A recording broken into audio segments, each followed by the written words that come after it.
கல்வி அமைச்சர் சண்முக சுந்தரம் ஃபோர்ஜரி செஞ்சாருன்னு அவர் மேல போடப்பட்ட வழக்குல 3 மாசமா நடந்த விசாரணைக்கு அப்புறம் இன்னைக்கு தீர்ப்பு வெளியாக இருக்கு.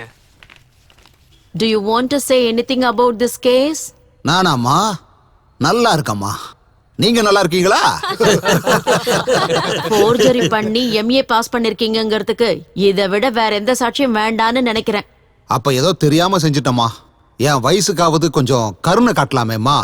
நீங்க என்ன சீனியர் சிட்டிசனா? பென்ஷனுக்கு அப்ளை பண்ணிருக்கீங்க கருணை காட்டுறதுக்கு? நீங்க கல்வி அமைச்சர். நீங்க பண்ணிருக்கிற ஃபோர்ஜரிக்கு 3 வருஷம் ஜெயில் தண்டனை உங்களுக்கு.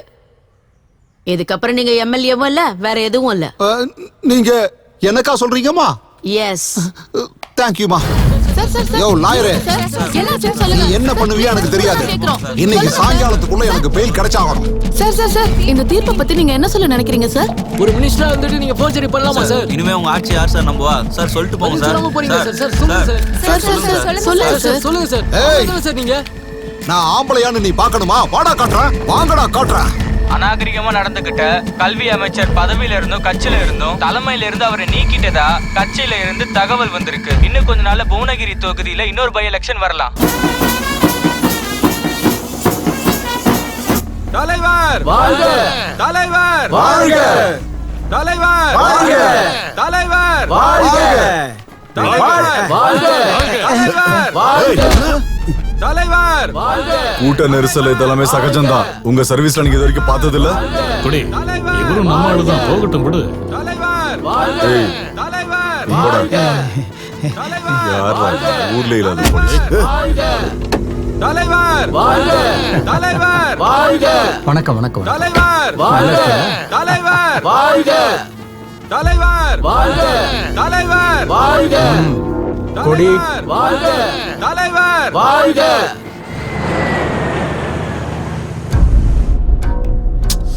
சிஎம் வர்ற ரோட்ல உங்களுக்கு என்னையா ப்ராப்ளம்? முதல்ல ரோட்டை கிளியர் பண்ணியா?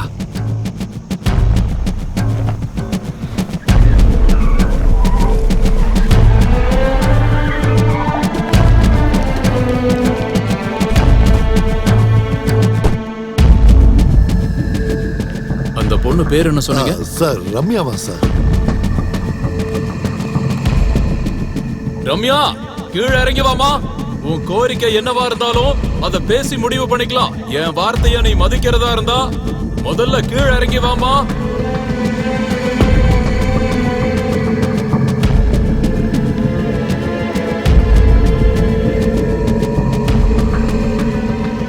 வணக்கம் சார். என்னம்மா இதெல்லாம்? நம்ம கட்சி உறுப்பினரா இருந்துகிட்டு நீயே இப்படி பண்ணலாமா? சார், எம்எல்ஏ சண்முக சுந்தரத்தோட பதவி போறதுக்கு எதிர்கட்சி தான் காரணம். இந்த பொய் கேஸ நாம ஜெயிக்கணும் சார். ஒரு நல்ல கல்வி அமைச்சரை நிரபராதின்னு நாம நிரூபிக்கணும் சார். அந்த ஆளு 10வது கூட படிக்கலன்னு எனக்கும் நல்லா தெரியும் சார். இந்த விஷயம் எனக்கும் தெரியும் சார். எல்லா மீடியா ஆளுங்களும் இந்த ஒரு விஷயத்தை வச்சுதான் பேசிக்கிட்டு இருக்காங்க. சார், இந்த கேஸ் மூலமா வர பை எலெக்ஷனை சண்முக சுந்தரத்தை நிரபராதின்னு நிரூபிச்சு ஜெயிச்சிடலாம் சார். குட். ஒரு நிமிஷம் சார், என்னாச்சுன்னு சொல்லுங்க. திரு ரம்யாவோட கோரிக்கைப்படி அந்த சண்முக சுந்தரத்தோட கேஸ எங்களோட கட்சி சார்பா ஹைகோர்ட்டுக்கு அப்பீலுக்கு போறோம். இந்த முறையாவது உங்க கட்சியில நேர்மையா உழைக்கிற புதுசா வந்த ரம்யா மேடத்துக்கு உங்க கட்சியில சீட்டு கிடைக்குமா? அதையெல்லாம் கட்சி மீட்டிங்ல முடிவு பண்ணி உங்களுக்கு சொல்றோம். சுமார் 25 வருஷங்களா அப்போசிஷன்ல இருக்கிற யாருமே பை எலெக்ஷன்ல ஜெயிச்சதே இல்ல. ஆட்சியில யாரு உட்கார்ந்திருக்காங்களோ அவங்க தான் ஒவ்வொரு முறையும் ஜெயிச்சிருக்காங்க. ஆனா இப்பதான் முதல் முறையா அந்த முறைய மாத்த போற வாய்ப்பை ஆளுங்கட்சிக்காரங்க நமக்கு கொடுத்திருக்காங்க. அந்த சண்முக சுந்தரத்தோட முகத்தை 24 மணி நேரமும் நியூஸ் சேனல்ல போட்டு அவங்களே பாதி ஓட்ட நமக்கு கொடுத்துட்டாங்க. மிச்சம் இருக்கிற பாதி ஓட்ட ஜெயிக்கக்கூடிய கேண்டிடேட் நமக்கு யாரு? அந்த கேண்டிடேட்டை இன்னைக்கு நாம செலக்ட் பண்ண வேண்டியிருக்கு. அது தலைவரே, எல்லாரும் ஒத்துக்கிற கேண்டிடேட் நம்ம பலராமன் தான்.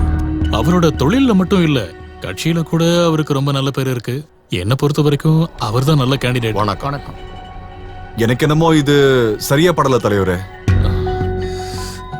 டேய் கொடி, சும்மா இருக்க முடியாதா உன்னால? கட்சியில மூத்த தலைவர்கள் இருக்காங்கல்ல, அவரை பத்தி உனக்கு என்னடா தெரியும்? சும்மா உயிரை வாங்காத, போன போய். உங்களுக்காக மாரியம்மன் கோயில்ல ஸ்பெஷலா அர்ச்சனை பண்ணி பிரசாதம் எடுத்துட்டு வந்திருக்கேன். எடுத்துக்கோங்க தலைவரே. தலைவர் உள்ள இருக்காரு. எனக்கு நீங்க தான் குரு, தலைவர், ரோல் மாடல் எல்லாம். என்னம்மா இது? எனக்காக டவர் மேல ஏறுற, அங்க பிரதட்சணம் பண்ற. இப்ப என்னடா என்ன தலைவருங்கிறியம்மா? அந்த பரமேஸ்வரர் உங்களை சொல்லு விடுற நாய்ங்கிறானே. வெளியே வரட்டும், அவன் அப்புறம் பாத்துக்கிறேன். பதவியில இல்லனா கால்ல இருக்கிற செருப்பு கூட மதிக்காது. தலைவரையே நாயின்னு சொல்லுவாங்க. ரொம்ப சரியா சொன்ன. நான் ஏற்கனவே சிஎம் கிட்ட சொல்லிட்டேன். நான் யார கை காட்டறனோ அவன் தான் இங்க கேண்டிடேட்னு. நீங்க சொன்னா சிஎம் கேப்பாரா? அவரும் கேட்கணும், அவங்க அப்பாவும் கேட்கணும். அவரோட பாதி சொத்துக்கு பினாமியே எங்க அப்பா தான். அப்ப உங்களுக்கு பினாமியா ஒருத்தனை பிடிச்சா அவனை கேண்டிடேட் ஆக்குங்க. ஏற்கனவே முடிவு பண்ணிட்டேன். அந்த பைரவனோட பையன் தான் கரெக்ட். கீ கொடுத்த பொம்மை மாதிரி இருப்பான். அந்த பைரவன் தான் உங்களை வாய்க்கு வந்தபடி திட்டிக்கிட்டு இருக்கான். அட இப்பதாயா புகழ்ந்து பேசுன. சிவா உள்ள இருக்கானா? அவன் தான் உங்களை கை நாட்டுன்னா. என் கூட இருந்தவங்களே இப்படி குழி பறிச்சாங்கன்னா என்னம்மா பண்றது? டென்ஷன் ஆகாதீங்க. கண்ணை மூடி மாரியம்மனை நினைச்சுக்கிட்டு நிதானமா யோசிங்க. அந்த அம்மனே சரியான கேண்டிடேட்டை காட்டுவாங்க. கண்ணை மூடி எதுக்காகம்மா யோசிக்கணும்? கண்ணு முன்னாடியே சாட்சாத் அந்த அம்மன் மாதிரியே நீதான் நிக்கிறையே. ஏ முட்டாளே, அப்படின்னு அந்த சோமசுந்தரம் திட்டுறானே. என்ன முட்டாளுங்கறான் அவன்? பாக்கப்போ அவனை என்ன பண்றான்னு பாரு. தலைவரே, நான் சொல்றது ஒண்ணுதான். கல்வித்துறை அமைச்சர் சண்முக சுந்தரம் 10ஆவதுல ஃபெயில் ஆனது இல்ல பிரச்சனை. இன்னொருத்தரை எழுத வச்சு எம்ஏ பாஸ் பண்ணதுதான் தப்புன்னு சொல்றேன். படிக்காதவங்க கல்வித்துறை அமைச்சரா இருக்க கூடாதுன்னு சட்டம் எதுவும் இல்ல. நாம என்ன சாஃப்ட்வேர் கம்பெனியை நடத்திக்கிட்டு இருக்கோம்? மக்களுக்கு சேவை செய்ய எந்த டிகிரி தேவையில்லைன்னு ஏற்கனவே நிறைய தலைவர்கள் நிரூபிச்சிருக்காங்க. என்னையே எடுத்துக்கங்க, நான் ஒன்னும் அதிகமா படிக்கலையே. அண்ணி கொடி பேசிட்டு இருக்கான், நான் அப்புறம் கூப்பிட சொல்றேன். ஒரு 6 மாசத்துக்கு முன்னாடி காட்டுல சிறுத்தை கிட்ட மாட்டிட்டவங்கள காப்பாத்தி ஹாஸ்பிட்டல் அட்மிட் பண்ணது நம்ம பாண்டியண்ணன் தான். இன்னைக்கு அவர் பண்ண உதவியை நினைச்சு ஊர் மக்கள்லாம் ரொம்ப கொண்டாடுறாங்க. அது மட்டும் இல்லாம இவரோட ஜாதி ஓட்டு ஃபுல்லா இவருக்கு தான் விழும். பாண்டியண்ண ஏந்திரிங்கண்ண, வணக்கம் வைங்கண்ண. வணக்கம் சார். வணக்கம். என்ன பொறுத்த வரைக்கும் பாண்டியண்ணன் தான் பெஸ்ட் கேண்டிடேட்னு சொல்லுவேன் தலைவரே.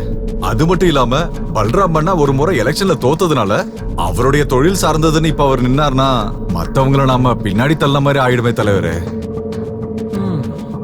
இத பல்ராம் அண்ணனும் ஒத்துப்பாருன்னு நினைக்கிறேன். என்னண்ணா? சரிப்பா கொடி. சரிங்க தலைவரே, அவரே நிக்க சொல்லுங்க. தலைவரே,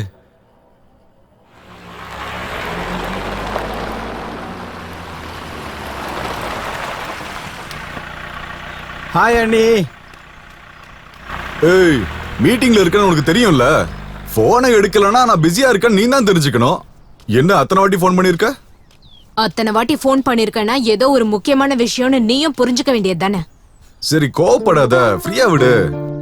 எம்எல்ஏ கேண்டிடேட் செலக்ஷன்மா, யார நிக்க வச்சா ஜெயிக்க முடியும்னு தலைவர்கிட்ட பாயிண்ட் பை பாயிண்ட் சொல்லிக்கிட்டு இருந்தேன். அவரே ஆச்சரியப்பட்டார்னா பாத்துக்கேன்.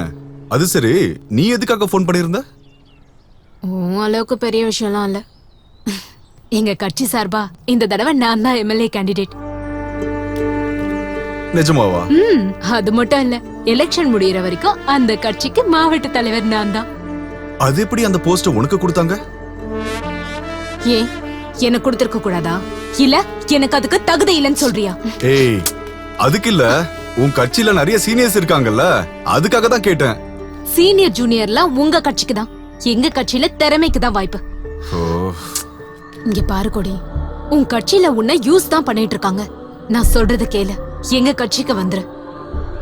என் பேச்ச எங்க கேக்குற நீ? யாருக்கு எப்ப என்ன கொடுக்கணும்னு எங்க தலைவருக்கு நல்லாவே தெரியும். உங்க எம்எல்ஏ ஏதோ ஃபோர்ஜரி கேஸ்ல மாட்டிக்கிட்டான், அதனால அந்த எம்எல்ஏ போஸ்ட் உனக்கு கொடுத்தாங்க. எப்படியோ கொடுத்தாங்கல்ல, உனக்கு சந்தோஷமா இல்லையா? ஐயோ, எனக்கு சந்தோஷம் தான் மேடம். வாங்க உட்காருங்க. என்ன மேடம், எம்எல்ஏ கேண்டிடேட்ட வேற ஆயிட்டீங்க, மாவட்ட தலைவர் வேற. என்னையும் கொஞ்சம் கவனிச்சுக்கோங்களேன். கவனிச்ச வரைக்கும் போதும். எலெக்ஷன் முடிஞ்சதும் கல்யாணம் பண்ணிக்கோ, அதுக்கப்புறம் என்ன வேணாலும் கேளு. கல்யாணத்துக்கு அப்புறம் அதெல்லாம் இருக்கிறது தான். அதுக்கு முன்னாடி ஒரு சின்ன டீசரை ஓட்டினா ரொம்ப நல்லா இருக்கும்னு நினைக்கிறேன். ஹலோ, நான் கேட்ட பணம் ரொம்ப அர்ஜென்ட்டா தேவைப்படுது. நான் சொன்ன இடத்துக்கு கொண்டு வரீங்களா?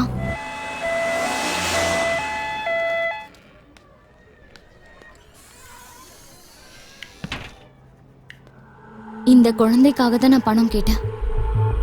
இவ பேரு குஷி. நல்ல டிராயிங் வரைவா, நல்லா படிப்பா. ஆனா இன்னும் எவ்வளவு நாள் உயிரோட இருப்பான்னு எனக்கு தெரியல.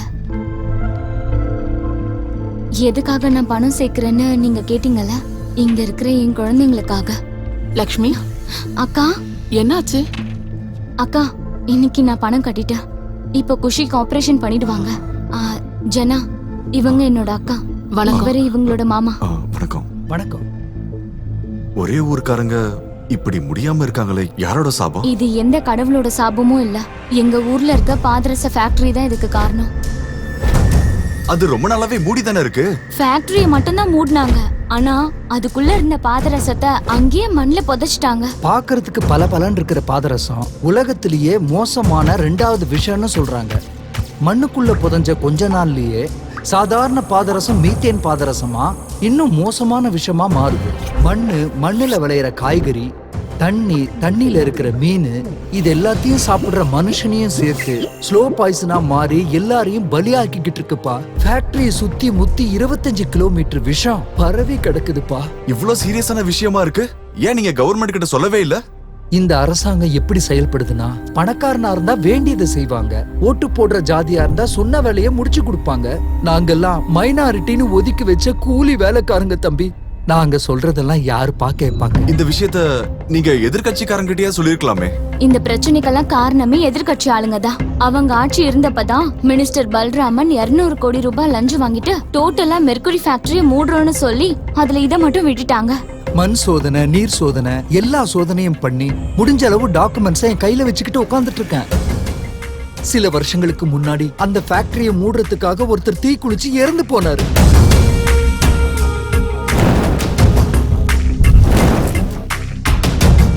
இப்ப நாம எல்லாருமே தீக்குளிச்சு இருந்தாலும் இந்த பிரச்சனையை கண்டுக்க மாட்டாங்கப்பா.